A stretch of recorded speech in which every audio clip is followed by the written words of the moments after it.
ये दोनों शिवलिंग इस नाम से कहे गए। जद भी नहीं कहा शिवलिंग। अतः जन्म की निवृत्ति के लिए शिवलिंग को पूजे। देवी रूप माता बिंदु और शिव रूप पिता नाद है। पूज्य माता पिता की पूजा करने से निश्चय परम आनंद की प्राप्ति होती है।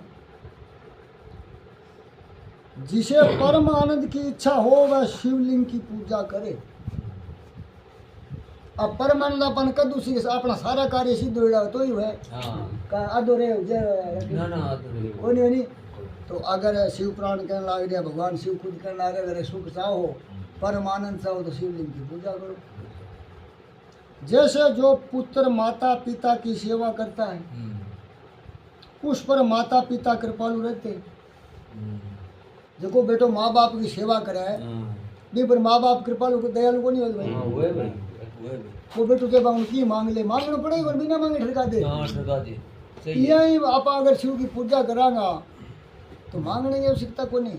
ये बात है शिव जी ने कहा भंडारी और की देवता के जब भंडारी लागे तो बताओ और भंडारी भी नहीं कह जगह भंडार हुआ है कन्या जो वो भंडारी है। वैसे ही शिवलिंग माता पिता के इस मुख्य रूप को जानकर उनकी पूजा करे। हे मुनि पुंगव जैसे भर्ग भर्गा अर्थात पुरुष और प्रकृति ये दो जन्म के मुख्य है। बन पुरुष प्रकृति कह लो बन नारी नर कह लो बन माता पिता कह लो। वैसे शिवलिंग भी है। पुरुष से प्रकृति में मेल ही जन्म कहलाता है और प्रकृति से एकत हुआ तो दूसरा जन्म कहलाया। अतः जंतु पुरुष से ही जन्म और मृत्यु बारंबार प्राप्त कराता है। माया से जन्म जन्म से जीर्ण और इसी से जीव नाम पड़ा। यदि जीव कवे जन्म होते ये फांसी से बंध जाता है। जन्म होते ही फांसी और इसी से इस जीव शब्द का ये अर्थ हुआ। अतः जन्म की फांसी से छूटने के लिए जन्म लिंग को अच्छी तरह पूजिए। शिव ही सबको है। भम से भग और प्रकृति का नाम पड़ा और ये प्राकृत शब्द मात्रा आदि से प्रकृति तथा इंद्रियां और भोजन से भग ये भोग ऐसा शब्द हुआ। अतः मुख्य भग तो प्रकृति ही है। अब बिन धारण करने वाला ने कहा वान भगवान भगवान जिका धन है वो गुण है धनवान शक्ति वालो शक्तिवान ये भग यानी प्रकृति वालो भगवान। भगवान श्री शिव जी भगवान कहे गए। इस प्रकार ये ही भगवान भोग के दाता है और कोई भोग को देने वाला नहीं है।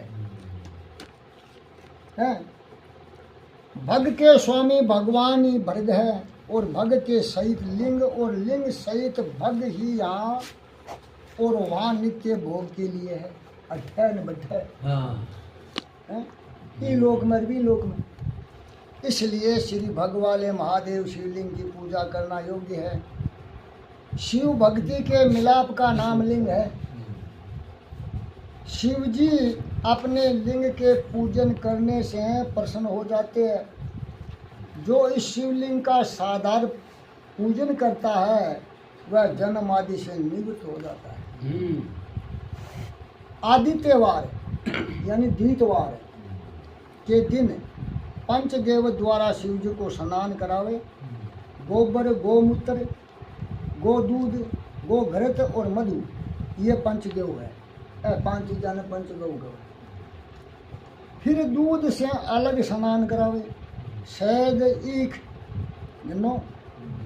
ईख का रस और गौ का दूध से अन्न का निवेद्य बनाकर प्रणव पूर्वक चढ़ावे। प्रणव कवे ओम ने जो इस प्रकार आदित्यवार के दिन प्रणव पूर्वक महालिंग की पूजा करता है उसका पुनर्जन्म नहीं होता, बिंगो दोबारा जन्म होता। रुद्राक्ष धारण करने से चौथाई, विभूति धारण करने से आधा, और मंत्र जपने से पूर्ण, और पूजन से पूर्ण भक्ति प्राप्त करता है। शिवलिंग और उनके भक्तों को पूजने से मनुष्य को मुक्ति प्राप्त होती है।